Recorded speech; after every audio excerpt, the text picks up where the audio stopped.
Continuando con la clasificación de las proteínas, tenemos acá según su estructura, ¿bien? Las cuales se van a subclasificar en dos tipos, ¿no? Las fibrosas y las globulares, ¿ya? Esto va a depender mucho de las características básicas de cada uno de ellos, ¿ven? Por ejemplo, en las fibrosas tenemos que solo tiene un tipo de estructura secundaria y eso le da características muy importantes como cuáles, como que son resistentes, que son elásticas y que son flexibles. Muy importante, ¿no? Estas cualidades obviamente lo tenemos en distintas partes de nuestro cuerpo, ¿ya? Ejemplos acá muy importantes, ¿no? De estas fibrosas tenemos al colágeno, que se encuentra directamente en la sustancia intercelular. Ojo por acá. No debemos confundirnos, ¿ya? De qué es una sustancia intercelular y qué es una sustancia intracelular, ¿ven? Intercelular es una sustancia que se encuentra entre célula y célula, ¿ya? Y sustancia intracelular sería una sustancia que se encuentra al interior de la célula. Pero aquí nos dice que el colágeno es una sustancia intercelular, ¿no? Esa es su gran importancia, ¿ya? Es muy necesario consumir una cantidad óptima de colágeno para una buena funcionalidad corporal, ¿no? Queratina. Bueno, la queratina ya hemos hablado, ¿ven? Es la tercera vez que lo mencionamos, ¿no? La parte estructural que podemos encontrar, ¿dónde? En el pelo, cabellos, uñas, piel, ¿no? Cuernos, cachos, etc. ¿Ya? Elastina. ¿Bien? La elastina es muy importante porque forma parte de la pared de los vasos sanguíneos. Imagínense, ¿no? Está en la pared de nuestros vasos sanguíneos. ¿Ven? Ahora, cuando nosotros vemos la pared de nuestros vasos sanguíneos, nosotros debemos recordar que nosotros tenemos tres tipos de vasos sanguíneos. ¿Ya? ¿Cuáles son estos tres tipos de vasos sanguíneos?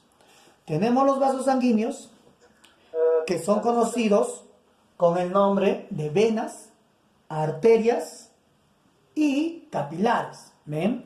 Eso jamás debemos olvidar, ¿ya? Venas, arterias y capilares, ¿no? Ojo, las arterias son de más importancia acá con la elastina, ¿ven? En este caso, ¿por qué? Porque debemos acordarnos que nuestro corazón hace sístole, ¿ya? Sístole y diástole, sístole y diástole, ¿ven? Cuando el corazón hace sístole, la bomba, que es nuestro corazón, manda la sangre hacia los siguientes vasos, que son en este caso las arterias. Es por esta razón que las arterias soportan grandes presiones. ¿Pero qué tiene que hacer la arteria? La arteria, cuando el corazón hace sístole, la arteria se estira, ¿eh?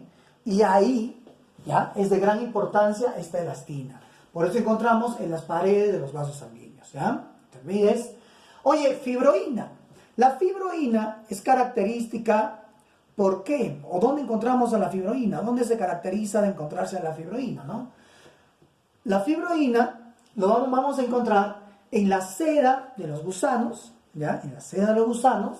Ustedes deben saber, ¿no? Que se fabrican ropa de seda, que es una de las más costosas, ¿ya? Su peso es mínimo y su capacidad de evitar, en este caso, muchachos, el transporte del aire es mínimo, ¿no? Es muy bonito, esta tela es bastante caro también, ¿no? Mira, se saca de acá, de los gusanos, ¿no? Oye, y también tenemos en la tela de las arañas, fíjate, ¿ve? Oye, y debemos acordarnos también que la tela de las arañas puede cargar varias veces el peso de una araña, ¿no? De la araña que lo fabrica, ¿ya? Ahí encontramos a lo que viene a ser la fibroína, ¿no? Importantísimo, ¿eh? Ahora, tenemos a la fibrina, ¿eh?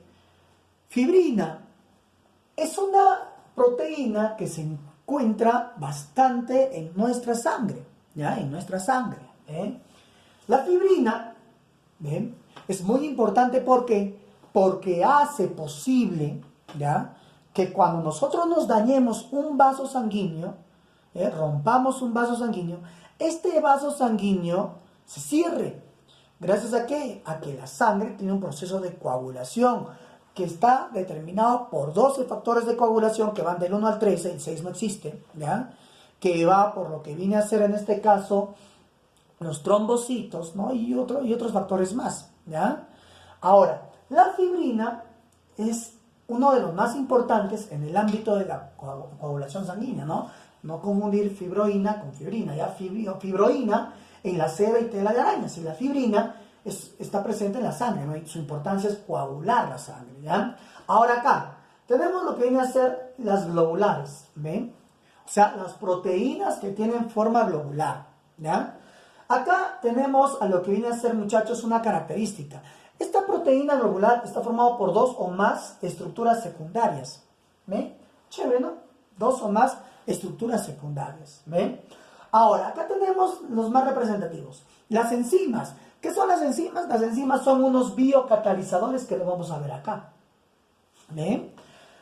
Profe, ¿qué es biocatalizador? No sé, me olvidé. Biocatalizador, muchachos, es una sustancia orgánica que degrada a otras sustancias orgánicas, ¿ya? Eso es muy importante. Ahora, las enzimas realizan ese proceso, ¿ven? Hacen que el sustrato se rompa y se convierta en sustancias más pequeñas, ¿ven? Ese es el proceso, ¿no? Hacen que una sustancia se degrade y se conviertan en sustancias más pequeñas, ¿ya? Ahora, tenemos acá el anticuerpo, los anticuerpos, ¿no? También debemos recordar que los anticuerpos son muy importantes. Ahora, por ejemplo, que estamos en esta cuarentena, en las personas que están mal, ¿ya? Que han obtenido esta enfermedad, que se han contagiado de la enfermedad, sus anticuerpos están funcionando y uno de los factores que ayuda a proteger a su cuerpo se conoce con el nombre de inmunoglobulinas, ¿ven? Y las inmunoglobulinas, ¿ya? Están formadas por globulina, que es una proteína, en este caso, globular, ¿no? Oye, interferones, ¿ven? Los interferones son proteínas que son muy importantes en la lucha contra los virus. Por eso es conocido con el nombre de ¿qué? De un antiviral, ¿ya? Es bastante importante recordar eso, ¿no? Ahora, ustedes recordarán algo muy importante que se le conoce con el nombre de ¿qué? De cromatina, ¿sí? Que se encuentra en el núcleo de las células, ¿no? Las histonas forman parte de la cromatina. ¿Qué es las histonas? Las histonas es una proteína que protege ¿a quién? Muy bien, ¿no? Que protege al ADN de los seres vivos, ¿ya? No debemos olvidar eso, ¿ok? ¿Ve? Acá tenemos otro, la tubulina, ¿ya? En la tubulina, ¿ve? Nosotros podemos notar que se encuentran en los cilios, en los flagelos, ¿ya? Y también ustedes recordarán en los cromosomas, ¿se acuerdan que también los vimos en el video anterior? ¿Ya? ¿Ya? Ahora, la albúmina. La albúmina, también ya hemos hablado de la albúmina, ¿no? Es una proteína de reserva neta, ¿ven? Ahora, vemos por acá que todo esto, los 3 tipos de clasificación de las proteínas, ¿ven? Han terminado con esto, ¿no? Pero hablamos de enzimas, y la enzima es parte de las proteínas. Entonces, tenemos que hablar de las enzimas, ¿no? Porque son proteínas, ¿no? Tenemos que hablar, no podemos dejar de hablar de las enzimas, ¿ya? Cuando hablamos de enzimas, nosotros notaremos cositas muy importantes, ¿no? ¿Como cuáles, profe? Ah, fácil. Mira, primero, que son biocatalizadores, ¿ya hablamos eso? ¿Qué hacen estos biocatalizadores? ¿Ven? Estos biocatalizadores aceleran la reacción, ¿ya? Y reducen el tiempo de la reacción. Es muy importante, ¿no? Imagínense, qué belleza, muchachos. O sea, tenemos una proteína que hace que las demás sustancias sean degradadas, ahorrándonos, mira, ve, el tiempo por acelerar la reacción y ahorrándonos algo más, que no lo he puesto acá, y ustedes pónganlo, por favor, ¿ya? Que nos ahorran energía. Imagínense, ¿ven? ¿Se dan cuenta? Entonces, cuando nosotros nos pregunten, oye, profe, ¿qué más hace? Ah, ahorra energía, ¿no? Imagínense, eso es lo que nos da, ¿ya? Acá, el ahorro de energía, ¿no? Ahora, en este ámbito, tenemos lo que viene a ser, muchachos, que las enzimas tienen algunas cualidades, ¿no? Muy importantes. ¿Cuáles son esas cualidades importantes? Bien. Primero, vamos a hablar de la naturaleza y las propiedades de las enzimas. La naturaleza principal, que son biocatalizadores, o sea, son degradadores orgánicos para sustancias nutritivas que nosotros requerimos para obtener el ATP. Y deben recordar que es un ATP, ¿no? Es adenosín trifosfato, ¿ya? Ese es el ATP, ¿ya? Ahora, ¿qué más? Tienen especificidad. ¿Qué significa especificidad? Significa que las enzimas son altamente específicas, ¿eh? Hay una enzima para un determinado sustrato, ¿no? O sea, son altamente específicas. Las enzimas no atacan por atacar a cualquiera, ¿no? Como locos. Son altamente específicas, ¿ya? Ahora, tenemos acá algo que se conoce con el nombre también de capacidad catalítica, ¿no?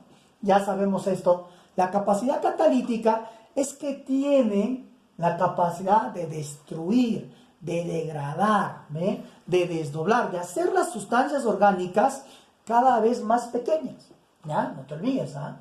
Oye, sensibilidad. Chicos, en el video anterior vimos que las proteínas tienen la capacidad de la desnaturalización, ¿ya? O sea, una proteína se puede desnaturalizar, ¿ven? Eso es lo que se genera, ¿no?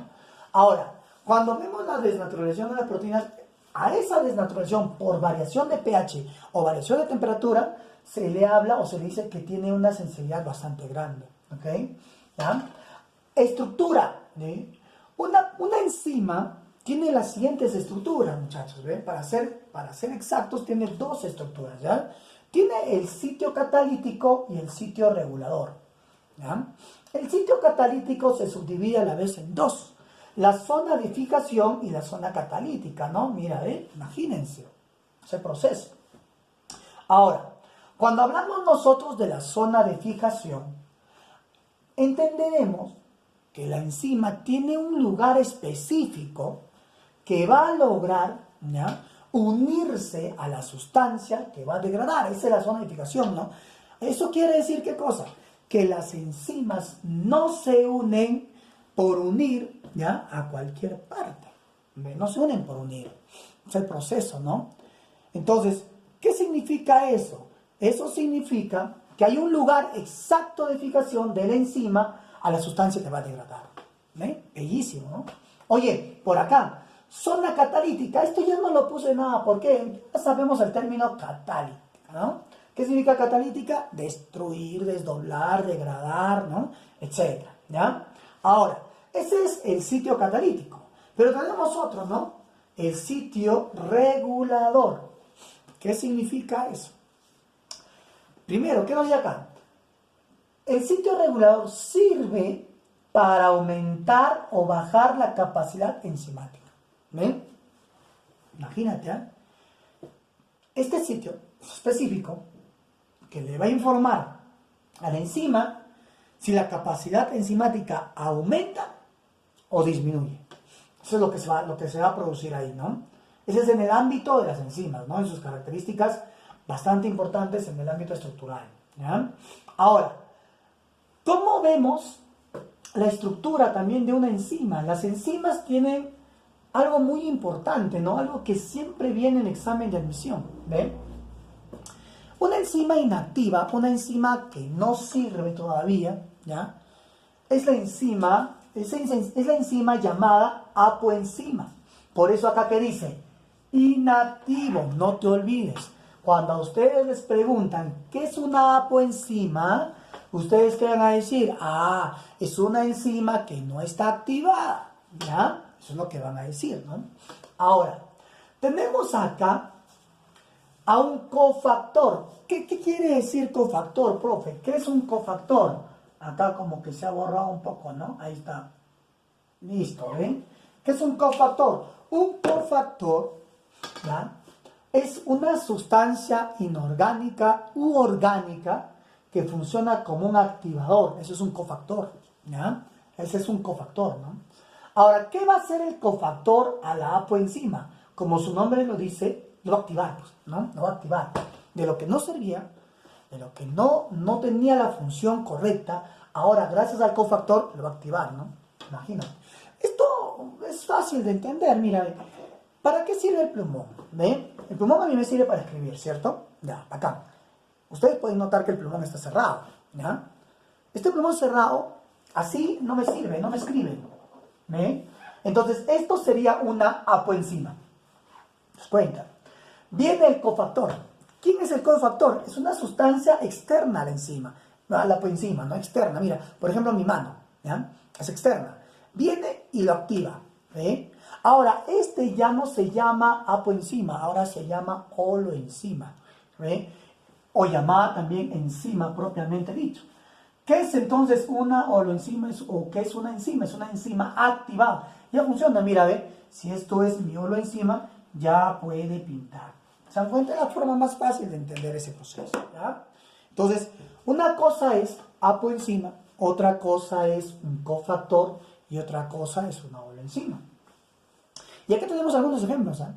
Por ejemplo, en el estómago nosotros tenemos distintas sustancias que se degradan para producir el quimo, ¿no? Ustedes deben recordar que el quimo, o ustedes hoy se van a enterar, si es que antes no lo han tocado, yo supongo que sí lo han tocado, es más, sé que lo han tocado, ¿no? El quimo es la sustancia, ¿ya?, del sistema digestivo que está formada por sustancias digestivas y también por el bolo alimenticio, ¿no? ¿Ya? Ahí tenemos una apoenzima que se le llama el pepsinógeno. ¿Eh? Entonces, si a ti te preguntan, ¿qué es el pepsinógeno? Ah, el pepsinógeno es una apoenzima. ¿Eh? Muy bien, ¿no? Hasta ahí todo chévere, ¿ya? Entonces, si el pepsinógeno es una apoenzima, ¿ese pepsinógeno degradará sustancias? Muy bien, no degrada sustancias. No sirve todavía para degradar sustancias, no funciona. ¿Eh? Ahora, ¿qué necesita para que ese pepsinógeno, ¿ve? Lo vamos a escribir por acá, ¿no? Por acá, mira. ¿Qué implica para que este pepsinógeno, ¿ve? ¿Qué necesita para que este pepsinógeno se active? ¿Ya? Porque este pepsinógeno, recordarán, que es una apoenzima, no está desactivado. Se necesita, obviamente, profe, se necesita un cofactor. Perfecto, el cofactor puede ser orgánico o también puede ser inorgánico. ¿Eh? ¿Y quién lo va a activar? ¿Quién es responsable de activar al pepsinógeno? ¿Eh? ¿Quién es el responsable, no? El responsable es otra sustancia que se produce también en las paredes del estómago, ¿no? En la capa mucosa, ¿ya? Es este de acá, ¿ven? Se le conoce con el nombre de el ácido clorhídrico. ¿Ven? Ahí está, el ácido clorhídrico, ¿ya? Entonces, ¿esto qué vendría a ser? Muy bien, ¿no? Esto vendría a ser su cofactor, ¿ya? Ahora, una vez que el pepsinógeno, ¿ve?, haya sido activado por el ácido clorhídrico, este se va a convertir en la holoenzima o en la enzima activada. ¿Y cómo se llama eso? A esto se le conoce con el nombre de pepsina. ¿Eh? Así se le conoce, ¿no? Con el nombre de pepsina. ¿Ve? Imagínate. Y la pepsina sí ya está activada, ¿no? Es una enzima activada, cuya función es degradar ¿a quién? Perfecto, ¿no? A las proteínas. ¿Eh? No hasta su mínima expresión, pero sí a un margen menor de la que llegó al estómago, ¿no? Lo degrada, ¿ya? Entonces, así funciona, en este caso, la activación de una enzima, ¿no? ¿Te das cuenta? Ahora, 9.2, mecanismos de acción. Acá las enzimas van a tener 4 tipos de mecanismos de acción, ¿ven? Algunos libros, muchachos, en este caso van a mencionar 5, ¿verdad? Pero vamos a ver nosotros 4. Primero, vamos a ver el reconocimiento. Deben recordar que las enzimas son específicas, entonces una enzima debe reconocer al sustrato. ¿Eh? Es muy importante eso, ¿no? La enzima debe reconocer al sustrato, ¿ya? Ahora, una vez reconoció al sustrato, ¿qué va a hacer la enzima? Se va a acoplar. ¿Ve? Va a acoplarse, ¿ya? Una vez que se ha dado el acoplamiento, acá la enzima va a generar la acción catalítica. O sea, ¿qué va a hacer con el sustrato?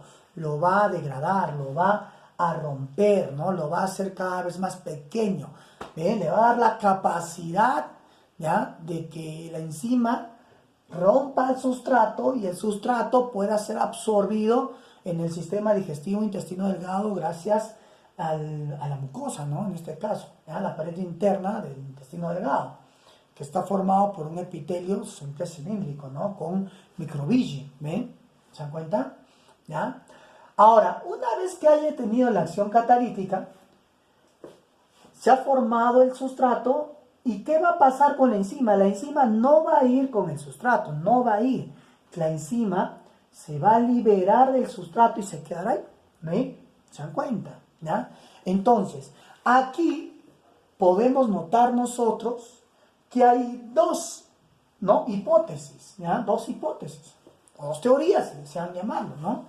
Acá tenemos, por ejemplo, la hipótesis de la llave cerradura. ¿Quién nos dice la llave cerradura? Nos dice Fischer, de Fischer, ¿no? 1894. ¿Qué significa eso? Ustedes pueden notar acá que la enzima tiene esta forma, ¿ve? Esta enzima va a unirse ¿con quién?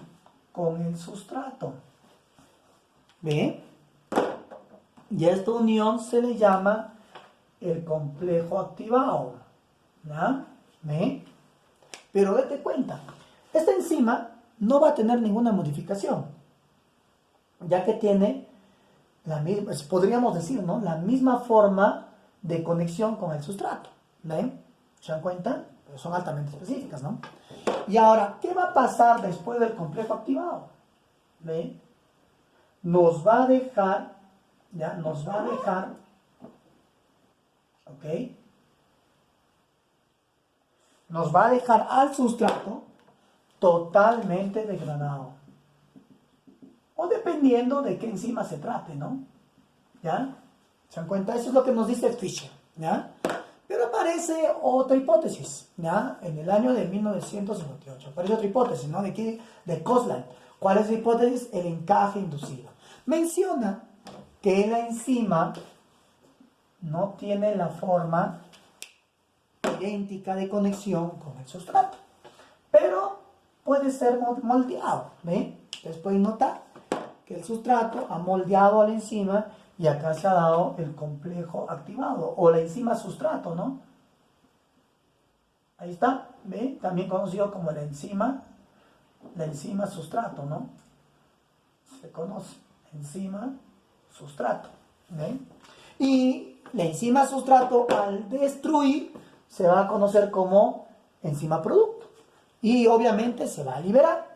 ¿Y qué nos va a dejar acá? Al sustrato totalmente degradado, ¿no? Eso es lo que genera, ¿ve? Esto se llama producto y eso también sería producto. ¿Te das cuenta? Eso es lo que nos dice, en este caso, Koslan, ¿no? Mira, muy bonito cada una de las hipótesis, ¿no? Llave cerradura y encaje inducida, ¿eh? Y esto, muchachos, con esto terminamos lo que viene a ser, en este caso, la clase de proteínas, ¿no? Por favor, abran sus libros. Vamos a dictar las claves, ¿ya? Abran sus libros. Semana número 5 de proteínas, ¿eh? Abran sus libros. Yo les voy a dictar de frente las claves, ¿ya? Cualquier cosa, ya saben, por el correo que su tutor o su tutora ya les mencionó, pueden comunicarse conmigo, ¿ok? Estoy presto a ayudarlos en cualquier duda, no se olviden de eso, ¿ok? Pregunta número 1 de la semana de proteínas. En la 1 la clave es la B, de bueno, ¿ya? En la 2, la C de casa. En la 3, A. En la 4, E de nano. En la 5, la C. En la 6, la C de casa. En la 7,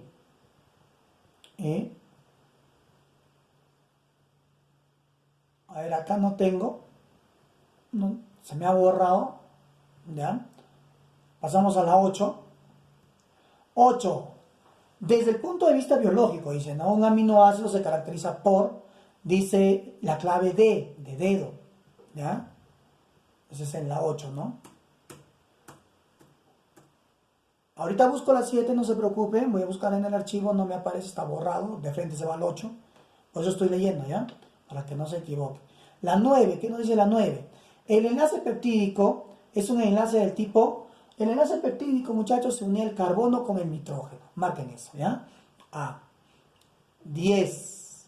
¿Qué me dice? ¿Cuál de las siguientes proteínas no tiene función transportadora? ¿Ya? La clave es la E, todas lo son. 10, 11, pregunta 11. La estructura primaria de una proteína viene determinada por, la clave es la E de enano. ¿Okay? Pregunta 12. Los dominios estructurales de una proteína pueden identificarse en su estructura. Clave, la C. ¿Ya? Clave C. 13. La estructura terciaria de la proteína se mantiene por A, clave A. ¿Ok? Clave A.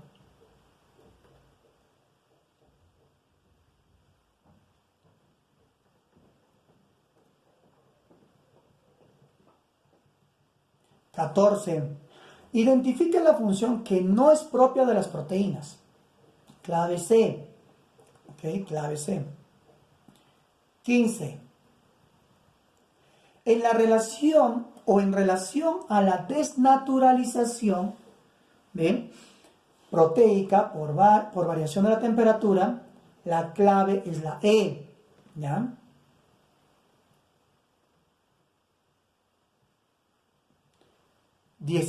Pregunta 16.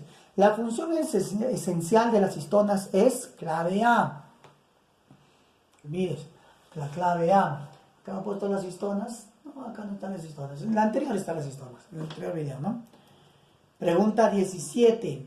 Todos los aminoácidos se caracterizan por clave D, de dedo. ¿Ya? 18. Señale la función de las glucoproteínas. Clave E, de nano. 19. La función de reserva energética está asociada al siguiente tipo de proteínas. Clave C, de casa. Y por último, la 20. ¿Qué pasa cuando se desnaturaliza una proteína? Clave C, ¿ya? No se olviden, eso ya lo hemos tratado, ¿ven? Bueno, chicos, con esto me despido en la semana número 5, deseándoles que todo en casa vaya bien, ¿ya? Y diciéndoles, por favor, que sigan tomando las medidas más importantes de precaución, ¿no? Para evitar la transmisión y el contagio del COVID-19, ¿no? Del virus, del coronavirus, ¿ya? No se olviden que cuando salen de casa, la persona encargada de hacer compras o cualquier otro proceso de suma importancia, al llegar a casa debe tener las desinfecciones respectivas, ¿ya? Muy importante, por favor. Jamás se olviden de lavarse la mano, ya sea para consumir los alimentos, así no hayan salido de casa, ¿ok? Y aprovechen este espacio, ¿ya? Este espacio de tiempo para pasarla bien con su familia, ¿no? Aprovechen, por favor, ¿ya? Sin más nada que decirles, un abrazo a todos ustedes, que estén pasando una semana muy buena, maravillosa. Nos vemos, ¿ya? Un abrazo, cuídense.